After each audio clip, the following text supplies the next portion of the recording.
chapter 4, verses 1 hanggang 11. Sabi po doon, pagkatapos si Jesus ay dinala ng Espiritu sa ilang upang tuksohin ng dyablo.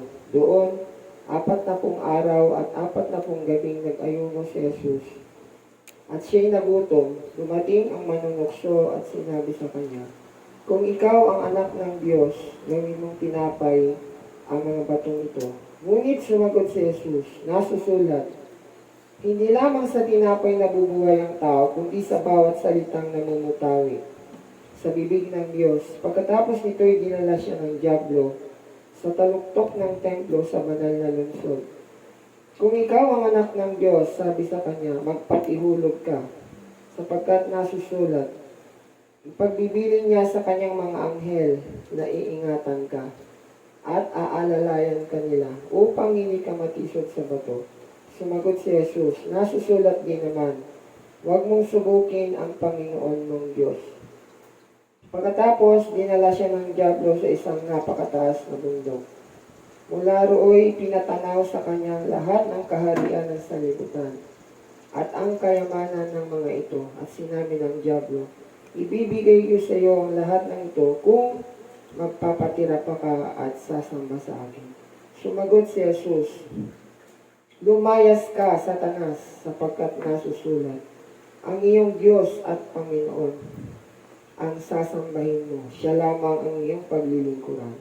At iniwan siya ng dyablo, dumating ang mga anghel at naglingkod sa kanya. Tayo pong lahat ay yumuko at manalangin. Panginoon, sa oras pong ito ay lumalapit po kami sa inyo. Patawarin po ninyo kami sa aming mga sala o God.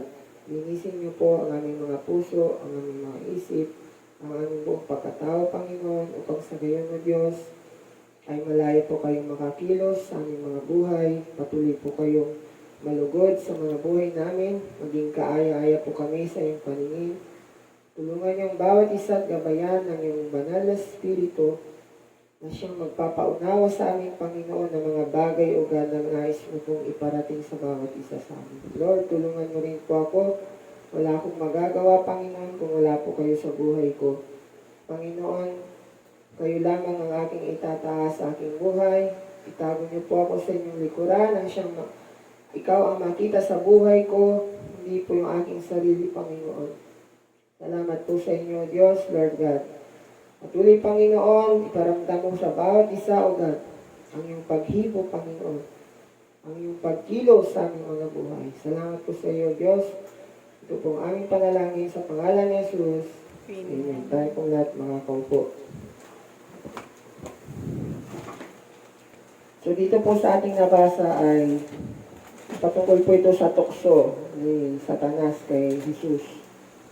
Amen. So, dito po, yung title po nito ay How to Overcome Temptation. Paano ba natin mapagtatagumpayan ng tukso sa buhay? Amen. Alam po ninyo kasi nung panahon na si Jesus Christ ay nag-fasting, dumanas kagad siya ng temptation. Nandun siya sa presence ni Lord. Amen. 40 days, 40 nights fasting siya. Prayer, worship. Pero pagkatapos nun, inalaw ng Spirit, sabi daw pagkatapos si Jesus ay dinala ng Espiritu sa ilang upang tuksohin ng dyablo. So ibig sabihin, inaalaw ng Panginoon na dumaan tayo sa tukso. Amen? Ngayon, kung ikaw, hindi ka galing sa pag-worship kay Lord, sa pagbabasa ng Biblia, sa palagay ba natin, magtatagumpay tayo sa tukso ni Satanas? Hindi. Amen? Kasi si Jesus nag-fasting na nga siya ng 40 days Pero inalaw pa rin ni Lord na dumaan siya sa tukso. Inalaw siya ng Espiritu. Espiritu dito ay malaking titik. Ibig sabihin yun po yung Holy Spirit. Inalaw si Jesus na dumaan sa tukso dahil nga nandun siya sa point ng buhay niya na kung saan si Lord nagmula siya sa pagpupuri, sa pananalangin, amen? Sa ating Diyos. Nag-fasting siya, hindi siya kumain. Amen? Biruin mo, hindi siya kumain ng 40 days, 40 nights. Kaya ba natin yun? Huwag tayong kumain. Hindi natin kaya. Amen. Kaya nga, pagkatapos mag-passing ni Jesus, dumating yung tukso. Amen. So, tatlo po yung tukso na pwede natin maranasan sa buhay. Amen. Tulad ng naranasan ni Jesus. Ang una, tukso sa physical needs. Amen. Yung pangangailangan mo sa physical, diba, ang pinakauna sa lahat, pagkain. Diba kapag tayo gutom na gutom, ano yung nagiging reaction natin pag gutom na tayo? Yung sobrang gutom na. Tapos walang makain. Ano? Natutuwa ba tayo? Hindi, di ba? Minsan nga, naiinis tayo eh. Wala tayong makain. Wala tayong makitang pagkain. Kaya nga si Jesus, nung nag-fasting siya, 40 days, 40 nights, hindi talaga siya kumain. Kaya dumating si Satanas, tinokso siya. Sabi niya, ano sinabi ni Satanas sa kanya? Kung ikaw ang anak ng Diyos, gawin mong tinapay ang mga batong ito. Diba? Kasi gutom si Jesus eh. Kaya tinisting siya ngayon ng diablo. Sige nga, anak ka ng Diyos eh. Makapangyarihan ka. Di gawin mong tinapay ang bato. Di ba kung tutusin, kaya naman ni Lord gawin yun eh. Pero hindi siya nagpadala. Hindi siya nagpadala sa tukso ni Satanas. Anong sinabi ni Jesus? Anong sagot niya? Hindi lamang sa tinapay nabubuhay ang tao, kundi sa bawat salitang namumutawi sa bibig ng Diyos. Amen? Sa buhay po natin, mga kapatid, dumarating po sa punto ng buhay natin, nakapokus na lang po tayo lagi sa physical. Ang nakakalimutan natin yung spiritual natin pangangailangan. Oo nga, busog ka nga. Busog ka nga physically. Pero ang tanong, yung spiritual mo ba nabubusog din? Amen? Sige, ano ang mas busog sa atin? Yung tiyan natin o yung kaluluwa natin, yung espiritu? Ano sabi ni Jesus? Hindi lamang sa tinapay nabubuhay ang tao, kundi sa bawat salita na namumutay sa bibig.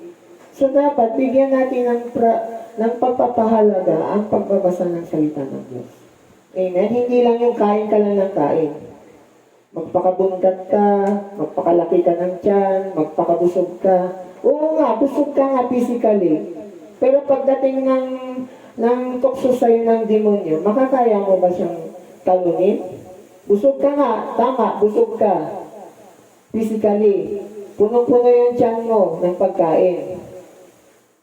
Pero, ang spiritual mo, payat, gutom, anong mangyayari sa atin? Kapag payat yung spiritual natin, hindi busog. Magiging, ano ba tayo, matagumpay sa gitna ng tukso ni Satanas? No. Hindi tayo magiging matagumpay. Amen? Kaya nga sinabi ni Jesus, hindi lamang sa tinapay nabubuhay ang tao, kundi sa bawat salita na namumutawi sa bibig ng Diyos. Ibig sabihin, napakahalaga po nito mga kapatid, ang Biblia. Kailangan po natin itong basahin. Amen? Huwag po tayo mag-focus lagi sa puro pagkain. Pagkain ng tiyan. Amen? Kain tayo ng kain ng pagkain. Nagpapakabusog tayo pero hindi tayo marunong magbasa ng Biblia. Aray. Mas pinupokus na natin yung physical na pangangailangan. Hindi naman masama ang kumain. Hindi ko po sinasabing masama ang kumain. Nagiging masama lang kung hindi ka na nagbabasa ng Biblia. Amen? Kain tayo ng kain ng pagkain. Kain tayo ng mga iba-ibang junk food. Pero hindi naman tayo kumakain ng salita ng Diyos. So, paano tayo lalago? Amen? Kaya nga napakahalaga yung sinabi ni Jesus, hindi lamang sa tinapay nabubuhay ang tao. Amen? Hindi lamang sa pansit kanto nabubuhay ang tao. Hindi lamang sa kanin. Hindi lamang sa piniritong isda nabubuhay ang tao. Hindi lamang sa hotdog nabubuhay ang tao. Hindi lamang sa mga fried chicken nabubuhay ang tao, kundi sa bawat salita. So napakahalaga po ang Word of God. Amen? Kailangan po natin magbasa ng Biblia upang mapagtagumpayan natin ang gawa ng diablo sa buhay natin. Amen? Ang pangalawa, Ano ang pangalawang tukso? Sabi doon sa verse 5, pagkatapos nito'y dinala siya ng dyablo sa taluktok ng templo sa banal na lungsod. Kung ikaw ang anak ng Diyos, sabi sa kanya, magpatihulog ka. Sapagkat nasusulat, ipagbibiling niya sa kanyang mga anghel na iingatan ka.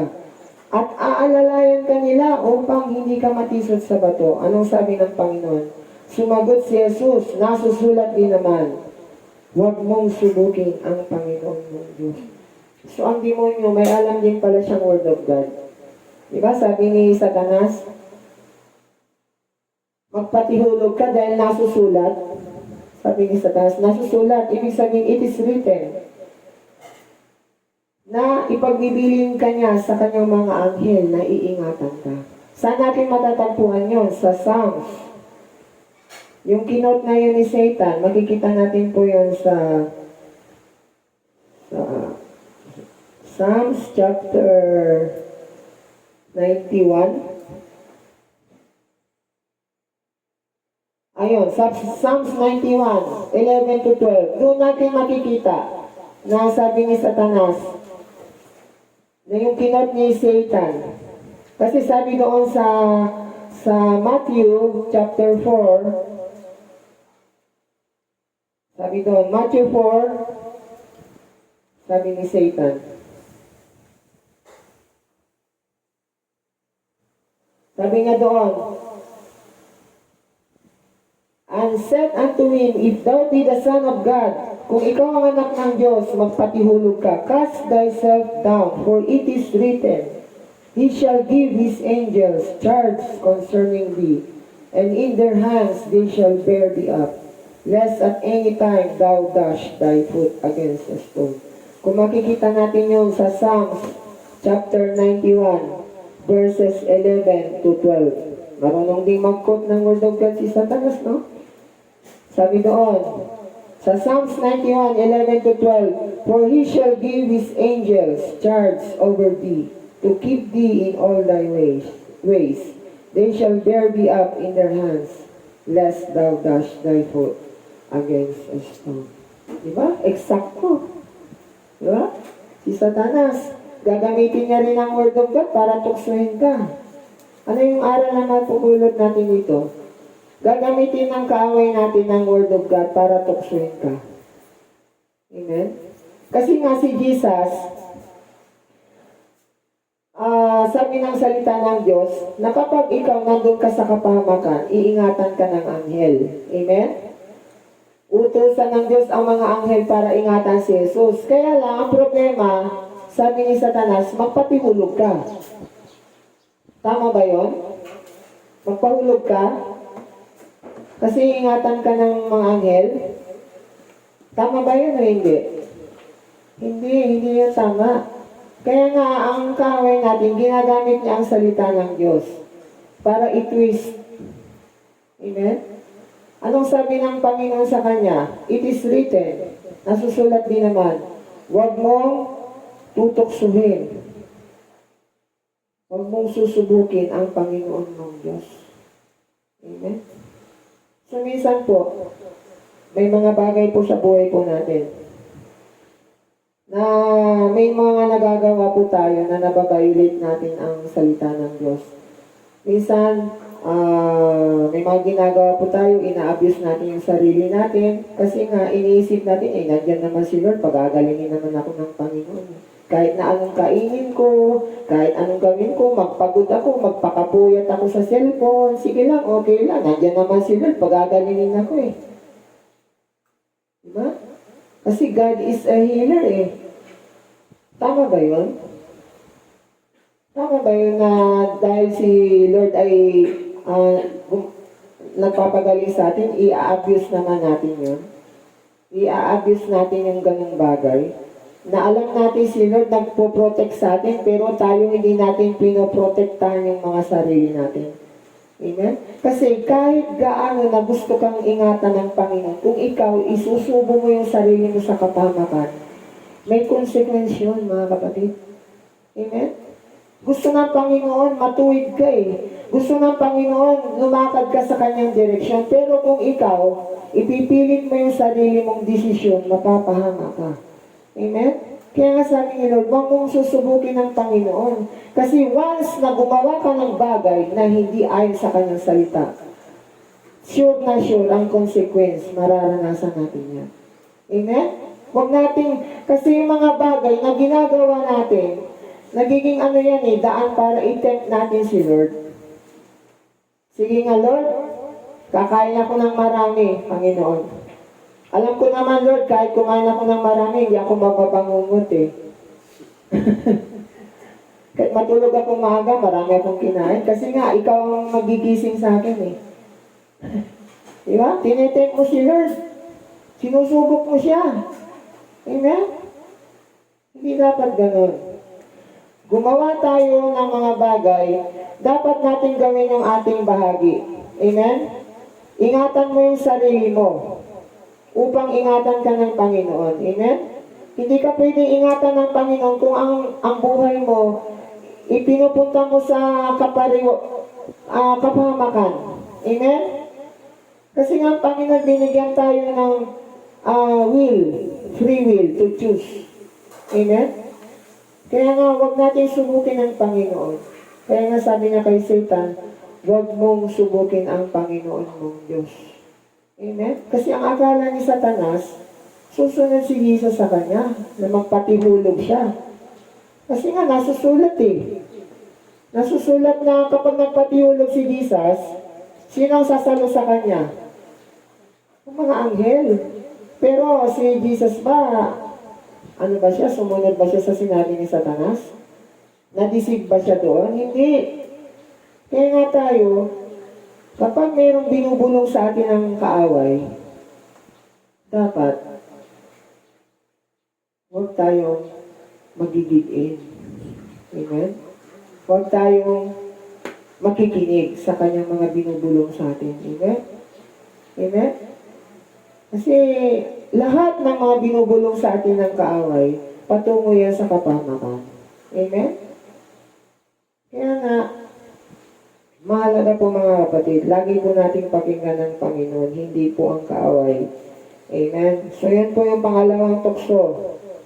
Ano naman yung pangatlo? Sabi po doon, pagkatapos, dinala siya ng dyablo sa isang napakataas na mundo. Mula dooy ipinatanaw sa kanyang lahat ng kaharian ng sanlibutan. At ang kayamanan ng mga ito at sinabi ng dyablo, ibibigay ko sa iyong lahat ng yan kung magpapatira pa ka at sasamba sa akin. Sumagot si Jesus, lumayas ka Satanas, sapagkat nasusulat ang iyong Diyos at Panginoon ang sasambahin mo. Siya lamang ang iyong paglilingkuran. So si Satanas, dinala niya si Jesus doon sa napakataas na bundok. Pinatanaw sa kanya ni Satanas ang lahat ng mga mararangyang mga lungsod, mga gusali. Anong sabi ni Satanas sa kanya? Ibibigay ko sa iyo lahat yan. Ngunit, sa isang kondisyon. Ano yung kondisyon na yan? Ibibigay ni Satanas kay Jesus ang lahat ng yon. Kasi nga, ang may-ari ng mundong ito ang dyablo eh. Mga bagay sa sanlibutan. Anong sabi ni Satanas? Ano yung kondisyon niya para ibigay niya kay Jesus ang lahat ng kayamanan ng mundo? Sumamba ka sa akin. Amen. Ano ang reply ni ano ang sagot ni Jesus? Anong sabi niya? Lumayas ka, Satanas. Dahil nasusulat, ang Diyos at Panginoon lang ang iyong sasambahin. Amen? So sa buhay po natin bilang Kristiyano, minsan, may mga bagay po na ginagawa po tayo na yun po yung nagpapalayo sa atin sa Panginoon. Amen. Ang karangyaan at kayamanan, hindi naman po yan masama eh. Kasi nga gusto nga ng Panginoon pagpalain tayo, pasaganahin. Amen. Kaya lang, problema, kung yung kayamanan at kasaganahan na yan, yan yung maglalayo sa Diyos. Yun yung problema. Amen? Payayamanin ka ng Panginoon. Ialaw niya yun. Pero darating yung time, hindi ka na magsisimba. Hindi ka na magpupuri sa Panginoon, hindi ka na magbabasa ng Biblia, hindi ka na mananalangin, hindi ka na atin sa church, hindi ka na maglilingkod sa Panginoon. So, anong naging benefit nun sa atin? Amen? Diba sabi nga ng Panginoon sa kanyang salita, hindi pwedeng maglingkod ng sabay sa Panginoon at sa kayamanan. Sa Matthew 6:24. So kung nais natin paglingkuran ng Panginoon, siya lang talagang dapat natin paglingkuran. Alam po ba ninyo yung mga artista, kilala niyo ba yung mga kilalang artista ng mga Hollywood? Ano ang ginawa nila? Kaya sila naging sikat at mayaman. Anong ginawa nila? Alam ba ninyo yun? Kung anong ginawa nila? Inalay nila yung kaluluwa nila kay Satanas. Kaya sila naging sikat at mayaman. Amen? Ganun yun yung kapalit ng ibibigay sa iyo ni Satanas ang lahat ng bagay sa mundo, pero ang kaluluwa naman kanyang kukunin. Amen? So sa atin po bilang mga Kristiyano, wag po nating i-allow yun. Na yung mga bagay dito sa mundo, yun yung maglalayo sa atin sa Panginoon. Amen? Amen. Kasi nga po, tayo po ay nasa Panginoon na. Kaya nga dapat lamang po na si Lord talaga yung tanging nag-iisa na ating pinaglilingkuran. Amen. Kasi nga, kung tayo ang tao na mahilig sa fame, sa fortune, sa riches, ibig sabihin, hindi si Lord yung sinasamba natin. Sino ang sinasamba natin? Malinaw, si Satanas ang sinasamba natin. Kasi materialistic na tayo eh. Wala na tayong time para kay Lord. Puro na lang pagpapayaman, puro na lang yung pagpapasikat, puro na lang yung pagpapagalingan, puro na lang yung mga bagay na ginagawa mo para ikaw ay maiangat, makilala ka ng tao. Hindi yun ang gusto ng Panginoon. Amen? Ang gusto ng Panginoon, paglingkuran natin siya ng buong puso. Amen? Amen. Kaya nga po, sa buhay po natin bilang mananampalataya, kailangan po na tayo po ay lagi pong nakatuon sa ating Panginoon. Amen? Huwag po nating hayaan yung mga bagay po na maglayo sa atin sa Diyos. Amen? Una, sa physical needs natin. Pangalawa po, doon po sa mga bagay na maglalayo sa atin sa Panginoon. Amen? At doon po, sa paggawa ng mga bagay na alam naman natin na hindi makakabuti sa atin. Dahil ang iniisip natin, ay, nandiyan naman si Lord eh. Ingatan ako nila, sige, kahit magpabilis na lang ako ng takbo ng sasakyan. Paharurutin ko, gawin kong 150, 150 kilometers per hour. Nandiyan naman si Lord eh. Ano, hindi ba ninyo alam kapag gano'n yung sinasabi mo kay Lord? Tinitesting mo siya. Tinetempt mo siya. Sige nga, tingnan nga natin. Parang sinasabi mo kay Lord, Lord, nandiyan ka naman eh. Puproteksyonan mo naman ako. Kaya alam ko, kahit magpatakbo ako ng mabilis, okay lang. Hindi ako manidisgrasya. Puprotektahan mo ako. Mamaya yung anghel nandiyan na sa akin. Hindi ganun eh. Dapat meron tayong wisdom. Iingatan tayo ng Panginoon, pero meron tayong bahagi. Amen? Tandaan po natin yan. Gusto tayong proteksyonan ng Panginoon. Gusto ng Panginoon humaba yung buhay mo. Pero kung ikaw may ginagawa ka sa buhay mo na nagiging dahilan para hindi humaba ang buhay mo at magkasakit ka dahil sa pagpupuyat, sa pagsiselfon, ano mangyayari sa'yo? Diba? Amen? Kaya nga, huwag nating i-thank si Lord sa mga bagay na ginagawa natin sa buhay. Amen? Yun po. Kaya ano nga po yung mabisang panlaban sa tukso? Amen? Ano po yun? Ang mabisang panlaban sa tukso ay Word of God. Amen. Ano po bang sinabi ni Jesus kay Satan? Nung siya'y tinutokso ng dyablo. Ano sabi niya?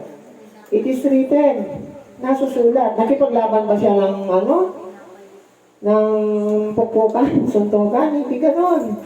Si Jesus nagsalita lang siya, word of God. It is written, man shall not live by bread alone. It is written, thou shalt not tempt the Lord thy God. It is written, worship the Lord your God only. Anong nangyari nung sa ending? Nagtagumpay pa si Satanas? Anong sabi sa last verse? Sa verse 11, Matthew 4:11, at iniwan siya ngayon ng diablo. Dumating ang mga anghel at naglingkod sa kanya. So sa atin po, kapag dumarating sa punto ng buhay natin, tinutokso na tayo ng kaaway, ang dapat nating sabihin sa kaaway, ito ang sinasabi ng Word of God. Kapag tinukso ka na ng diablo na magalit, ano ang dapat mong sabihin sa kanya? Nasusulat sa Ephesians 4. Ano sabi doon? Sa Ephesians 4:26, in your anger, do not sin. Amen? Tapos ano pa? Sa James 1:20. Ano sabi doon? Sapagkat ang galit ay hindi nakakatulong sa tao upang maging matuwid sa paningin ng Diyos. So napakalinaw po nun, di ba? Yung galit, hindi ka pala nagiging matuwid sa paningin ng Diyos. Amen? So may mga iba pang bagay sa buhay po natin na kapag na-encounter natin, tinukso tayo ng diablo doon sa isang bagay na yun, meron tayong dapat isasagot sa demonyo. Amen? Kapag tinukso ka ng demonyo na gawin ito, halimbawa, magsulsol, yung manira, dapat, pag diniktahan ka ng demonyo, ito, i-chismis mo ito, dapat meron kang pangsagot sa kaaway. It is written. Amen. Nasusulat. Ano ang gagawin ng demonyo kapag sinabi mo sa kanya yon? Lalapit pa ba siya sa'yo? Hindi na. Kasi nga, word of God yun eh. Salita ng Diyos, makapangyarihan. Like a two-edged sword. Tabak na magkabila ang tanim. Ang salita ng Diyos ay buhay at mabisa, na ang kanyang talim ay magkabila. Amen? Na ito'y pumapasok sa pinakakaloob-looban ng tao. Ito'y tumutusok sa pinakakaluluwa ng tao. Amen? Ganun kabisa ang salita ng Diyos. Kaya nga, huwag nating babaliwalayin ng Word of God. So, paano tayo magsasabi ng Word of God sa demonyo kung wala tayong memory verse? Amen? Tama po ba? Paano tayo ngayon magkakaroon ng memory verse kung hindi naman tayo nagbabasa ng Bible? So, ang unang susi, magbabasa ka ng Biblia upang makapag-memorize ka ng verse. Amen? Amen? Kasi nga yun ang susi. Susi sa katagumpayan sa tukso ng diablo. Amen? Kaya nga, meron akong kilalang pastor, yung sabi niya, nung tinutokso siya ng diablo para magkasal, anong sabi niya? Hindi.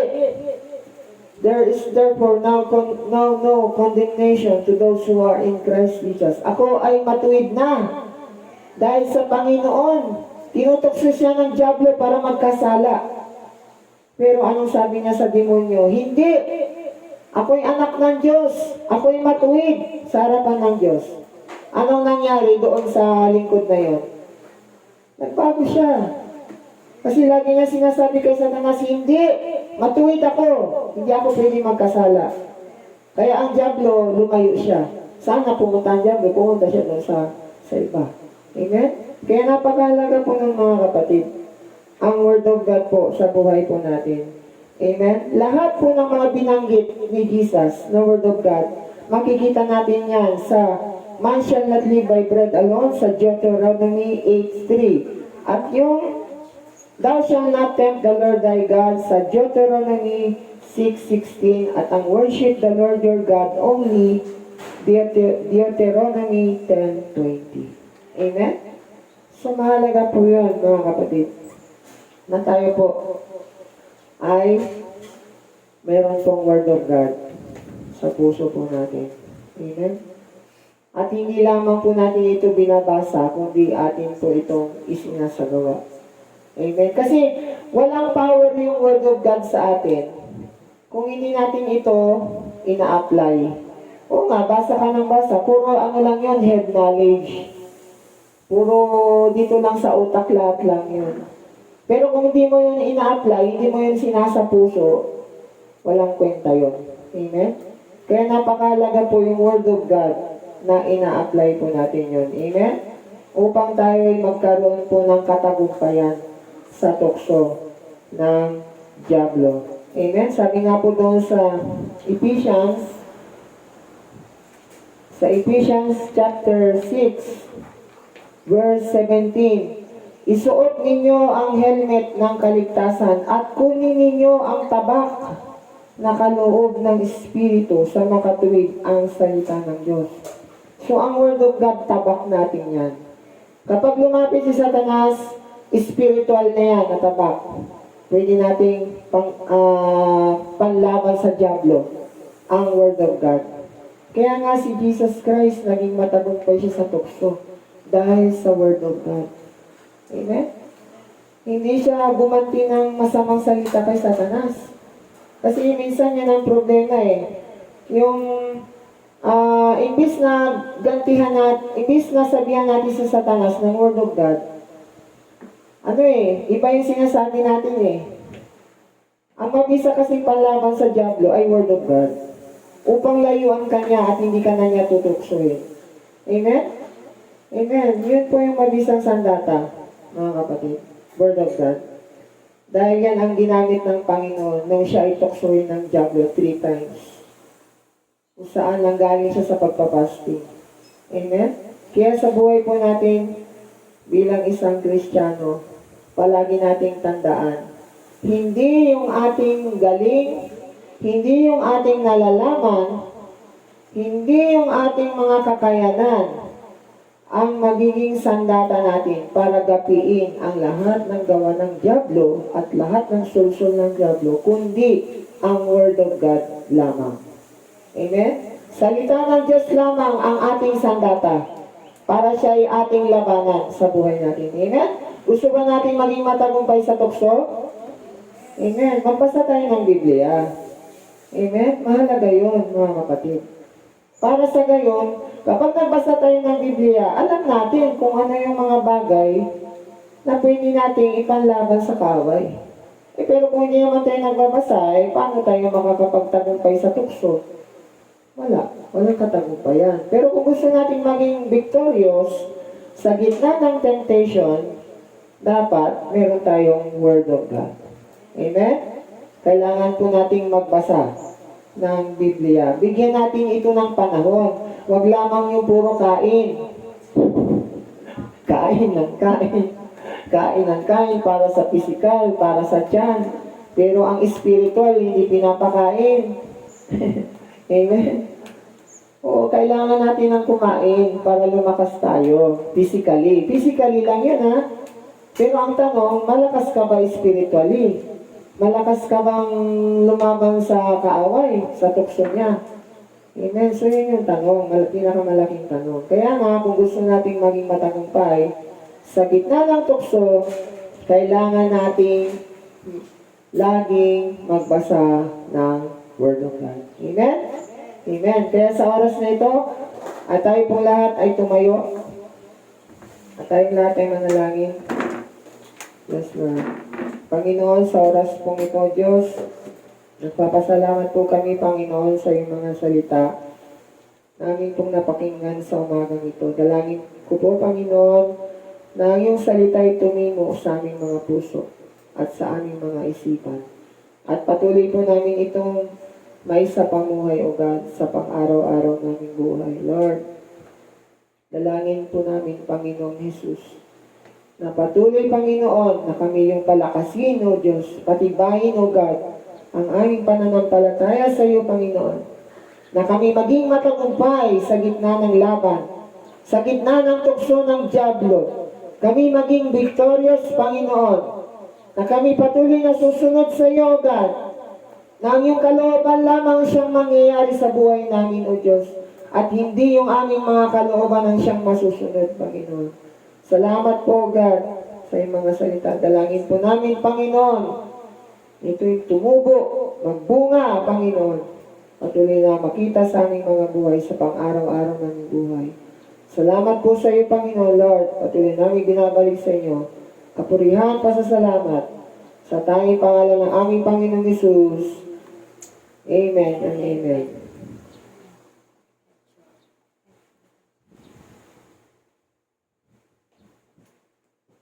Pili tayo nakatayo at tayo umawit. Ay. Awitin natin ulit ang Espiritong Banal. At isang commitment din yan sa Panginoon na tayo ay kung ano, kung nag-renew man, nag-restore, bumabawi tayo sa Panginoon, tayo i-acknowledge natin ang Espiritong Banal na talagang kailangan natin ang banal na Espiritu dahil siya ang nagbibigay sa atin ng lakas upang magapi ang gawa ng kaaway. Amen? Amen.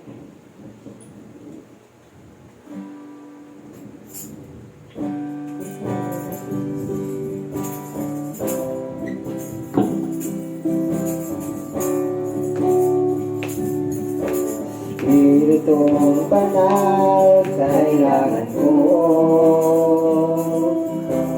ang kapangyarihan pagsama mo. Puso'y umiibig, nagbibighani sa'yo.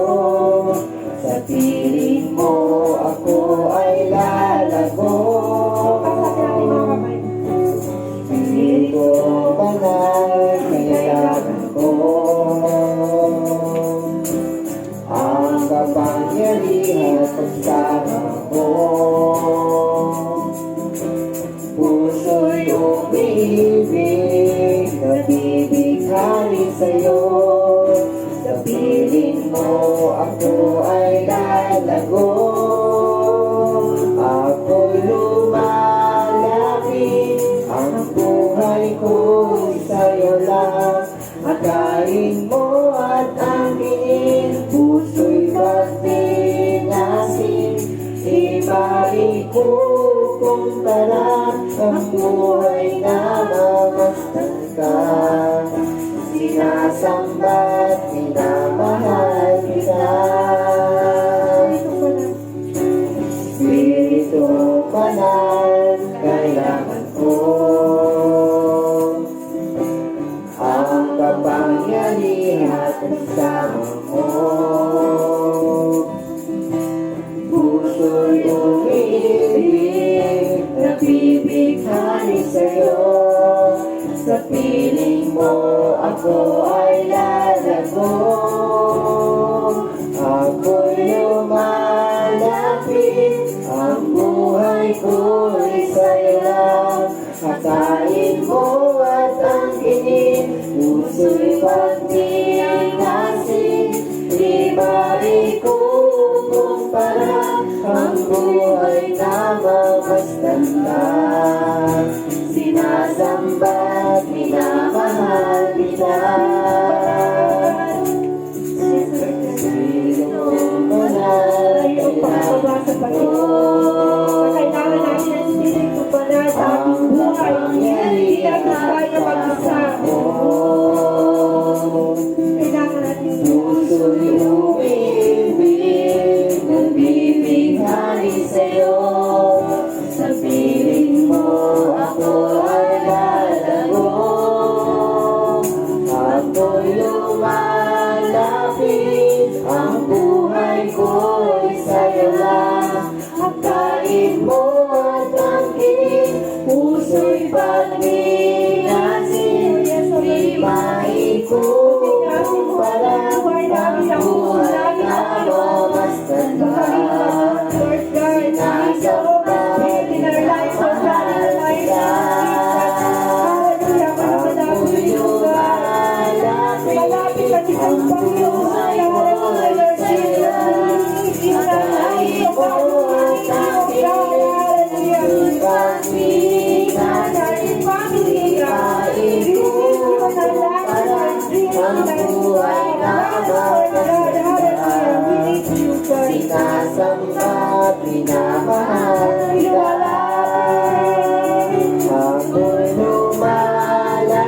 para ang buhay na mamasdan ka.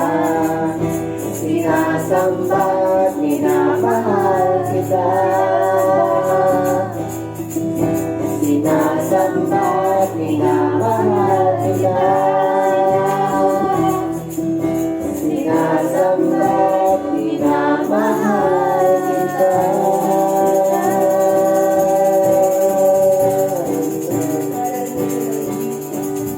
Thank you, Lord God, sa banal na Espiritu bigay mo sa amin, Panginoon.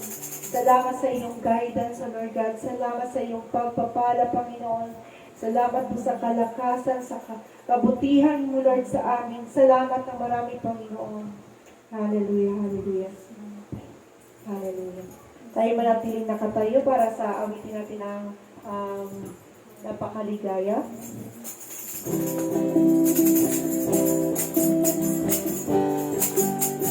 Napakaligaya at kahangalan sa ating pagpapit.